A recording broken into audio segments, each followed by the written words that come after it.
Alors les amis, on va lancer directement avec notre vidéo. Il est quelle heure? D'accord, parce qu'après ça, je dois faire autre chose. Bon, dites-moi, ceux qui viennent d'arriver aux États-Unis et tout, est-ce que ça vous intéresserait d'être millionnaire? Est-ce que vous voulez être millionnaire? Pour vous déjà, c'est quoi être millionnaire? On va faire ça court. Être millionnaire, c'est avoir minimum 1 million de dollars quand on mélange ton cash flow et tes actifs. C'est-à-dire tes biens, tes maisons, tes real estate, tes œuvres d'art, ton or, ton diamant. Quand on mélange tout ça, il faudrait que ça pèse minimum 1 million de dollars. C'est comme ça qu'on pourra te considérer en tant que millionnaire. Voilà, c'est ça être millionnaire.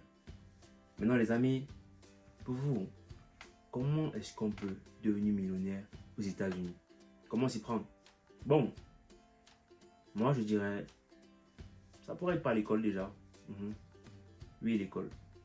Maintenant, je parlerai plus des filières comme computer science, tout ce qui est en travail avec l'informatique, la médecine, quoi d'autre? Les finances, quoi d'autre? Je pense que ça c'est déjà pas mal. Physique aussi, mathématiques, physique. Bizarrement, d'après ce que j'ai vu, il y en a qui se font beaucoup de fric dans ces filières-là aussi. Maintenant, ça se passe comment? Quand vous allez à l'école et que vous finissez avec un très gros diplôme, prenons par exemple l'exemple de la médecine. Vous finissez peut-être médecin généraliste ou alors spécialiste, ce qui est encore plutôt pas mal. Ce qui se passe après, c'est que dès votre première année en activité, vous pourrez déjà faire dans les 6 figures, comme on dit aux États-Unis, c'est-à-dire entre 100 000 dollars et 999 000 dollars dès votre première année. Plutôt pas mal, n'est-ce pas? Ça veut dire que si vous gérez bien vos finances, entre 2, 3 ans, 4 ans, 5 ans, pendant cette période-là, vous pourriez déjà vous affirmer en tant que millionnaire. Si vous gérez bien vos finances, vous pourrez être millionnaire en 5-6 ans, après avoir fini votre école. Maintenant, bien sûr, il y a des détails comme peut-être si vous avez pris des dettes, des loans pour partir à l'école, il faut rembourser et tout ce qui va avec. Donc, il faudra bien gérer vos finances pour pouvoir être millionnaire. Mais c'est possible avec l'école. Maintenant, si ce n'est pas l'école, alors vous allez me dire, ok, il y a quoi d'autre, n'est-ce pas? On ne va pas directement tomber sur l'entrepreneuriat. Si ce n'est pas l'école, ça peut être le saving. Disons que vous avez peut-être, je ne sais pas, vous êtes peut-être parti à l'école, mais vous n'avez pas eu un très gros diplôme. Ou même, vous avez un petit boulot, quoi. Pas mal. Et avec le temps, vous réussissez à devenir manager ou un truc du genre. Désolé pour mon micro. Vous réussissez à devenir manager. Et voilà, votre paye augmente. C'est-à-dire que peut-être vous faites dans les, je sais pas, 80 000, 70 000 l'année. Et que vous commencez à vraiment save votre argent. Donc le saving. Il y a des gens qui sont très bons pour pouvoir save l'argent. Ils réduisent leurs dépenses et tout ce qui va avec. Ils savent. C'est-à-dire que en gardant votre argent, que ce soit à la banque, que ce soit en ouvrant des comptes ROI, comme ils disent souvent ici aux États-Unis. Vous savez, il y a des institutions en fait là où vous pouvez rediriger votre argent directement et ne pas pouvoir toucher votre argent jusqu'à ce que vous atteigniez l'âge de, je sais pas, c'est 70 ans, c'est 60 ans, tout du genre. Bon, il y a des trucs comme ça aux États-Unis. Donc, c'est-à-dire que vous gardez votre argent pendant longtemps, vous travaillez dur, vous gardez votre argent pendant longtemps. Peut-être un jour vous deviendrez millionnaire en ayant un job normal. Vous voyez ce que je veux dire? Peut-être qu'après 40 ans, 45 ans, 50 ans, 50 ans, autant pour moi, vous finirez millionnaire. Ça c'est en ce qui concerne le saving et quand vous avez un job normal. Voilà. Une autre chose pourrait être l'investissement. Maintenant, quand je dis investissement, vraiment ça englobe beaucoup d'autres choses. Disons par exemple le trading, investir dans les stocks, investir dans le bitcoin, investir aussi dans le real estate ou dans les stocks c'est des compagnies, mais vous pouvez investir vraiment dans des compagnies aussi que vous connaissez et que vous jugez juste et que vous dites que voilà, avec le temps vraiment cette compagnie peut grandir et vous allez avoir votre retour sur investissement. C'est à dire que quand vous investissez votre argent et qu'il produit de l'argent à court terme mais de manière constante et que vous ne touchez pas cet argent là, au fur et à mesure ça vous produit de l'argent, ça travaille de l'argent pour vous ne touchez jamais cet argent. Un jour, vraiment, vous pouvez vous lever un matin, vous êtes millionnaire. C'est ça l'effet du compound interest. Vous voyez ce que je veux dire? Vous mettez votre argent quelque part, vous investissez dans un stock, dans une entreprise, peu importe. Avec le temps, ça vous produit de l'argent. Peut-être pas en grosse quantité, mais de manière constante. Et vous ne touchez jamais cet argent-là.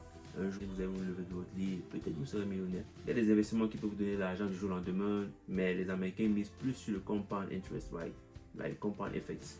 Donc, c'est de ça qu'il s'agit. Maintenant, une autre chose, ça sera la technologie.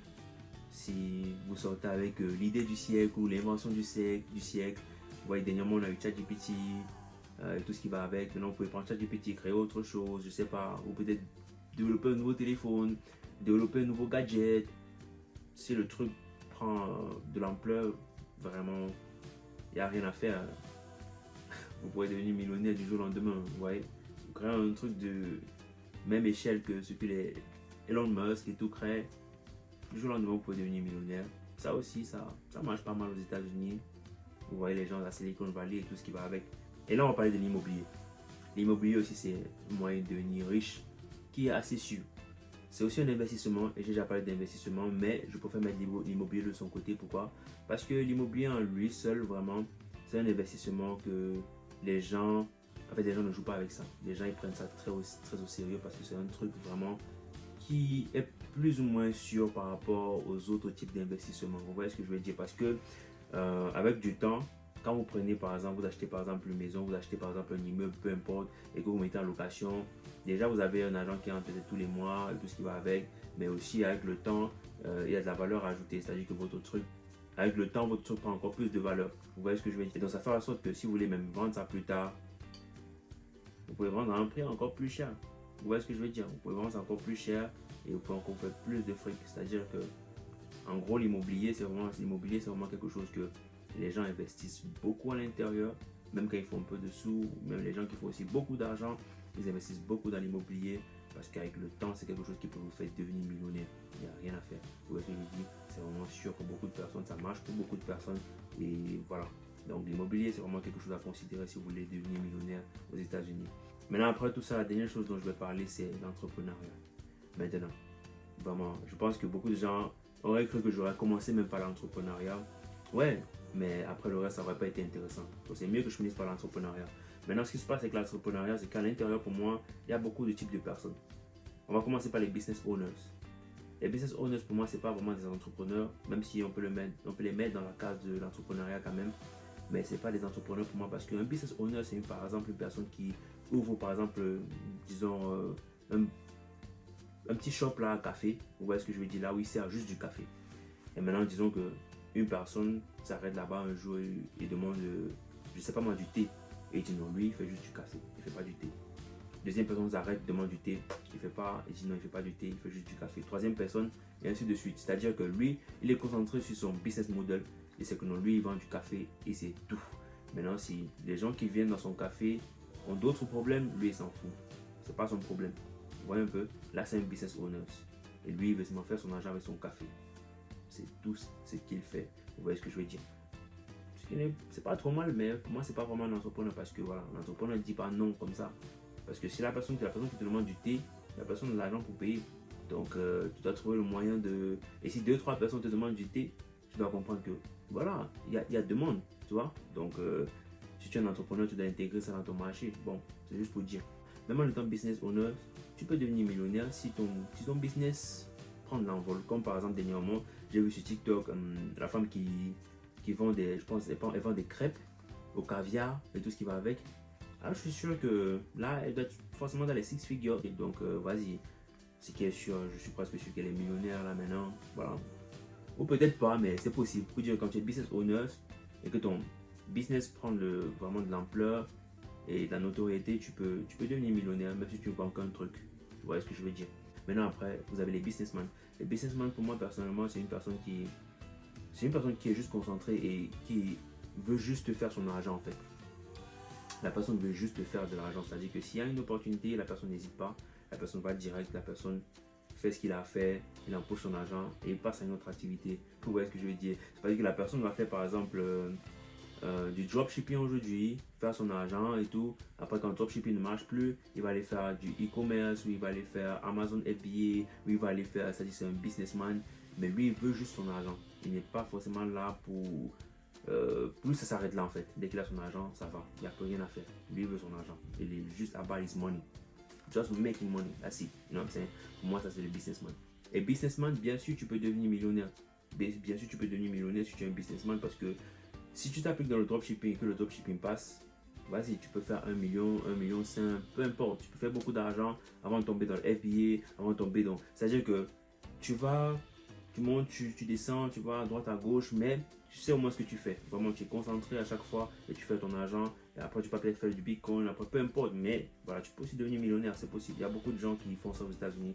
Maintenant, on va finir par les vrais entrepreneurs. Vrai entrepreneur, pour moi, c'est une personne qui est là pour servir certaines personnes en particulier.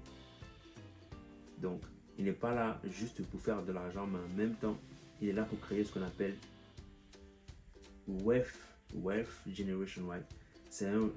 Pour lui, c'est pas juste l'argent. You know, it's not just a money maker. It's a wealth generator. You know what I'm saying? He's trying to create wealth, not money. You know what I'm saying? Wealth, c'est la richesse en fait. La richesse, pas seulement l'argent, où est-ce que je veux dire? Ça vient avec d'autres trucs. Ça vient avec de la notoriété, de la reconnaissance, de beaucoup d'autres choses. Donc, it's a wealth generator, right? Le vrai entrepreneur est là pour servir certaines personnes en particulier. Il est là pour les aider à résoudre leurs problèmes. Comme moi, par exemple, vous, je suis là pour vous servir. Nous sommes d'accord, n'est-ce pas? Voilà. Donc, on peut dire que là, je suis en train de create wealth, proprement parlant. Et donc, si tu es un entrepreneur de ce type, tu dois vraiment savoir qui sont les gens que tu veux aider et tu dois te concentrer à les aider. Tu ne dois pas juste leur proposer un service ou 2 services. Par exemple, moi, j'ai un business où je vends des huiles de parfum justement pour aider les gens qui viennent d'arriver aux États-Unis parce que je sais que voilà, c'est pas évident et tout. En Afrique, bon, des fois on néglige un peu le parfum et tout, mais là, ça craint quoi. Après, j'ai un autre business qui, là, on aide les gens qui viennent d'arriver aux États-Unis à avoir leur website, à démarrer leur premier business en ligne. Et là, on est en train de créer un nouveau business qui s'appelle 10 fois Academy. Là, on va avoir des cours en ligne pour faciliter l'adaptation des gens qui viennent d'arriver aux États-Unis, venant d'Afrique et qui ont aussi du mal à parler anglais, tout ce qui va avec, qui aimeraient lancer un business, qui aimeraient partir à l'école, savoir comment ça fonctionne, qui aimeraient apprendre à cuisiner, faire des petits plats en vite fait, tout ce qui va avec, vraiment tout. Vraiment s'intégrer dans la société, faire de l'argent et tout ce qui va avec. Donc, pourquoi? Parce que quand je résous un problème, je me rends compte qu'il y a un autre. Je me rends compte qu'il y a un autre.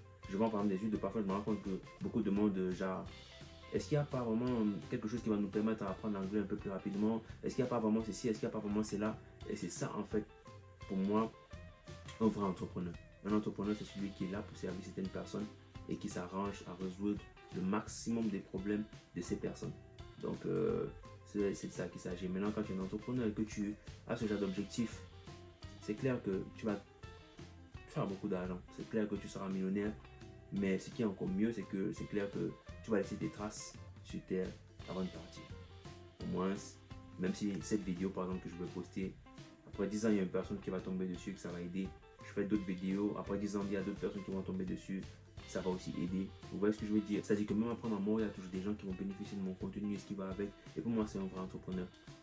Donc, si on me demande comment devenir millionnaire aux États-Unis, je dirais choisir l'un de tous ces chemins et s'appliquer vraiment, rester concentré. Alors, si vous voulez pas seulement devenir millionnaire, mais vous voulez être riche, vous voulez créer de la vraie richesse, je vous conseille la dernière option. Trouvez des gens que vous pouvez servir et servez ces gens. Restez concentré et servez ces gens du mieux que vous pouvez. On est d'accord? Maintenant, allez-y, je pense que vous savez ce qu'il vous reste à faire. N'oubliez pas de vous abonner, d'activer la cloche de notification parce qu'il y aura beaucoup de vidéos comme ça qui arrivent et je pense que c'est la moindre des choses que vous puissiez faire. On est ensemble. Merci.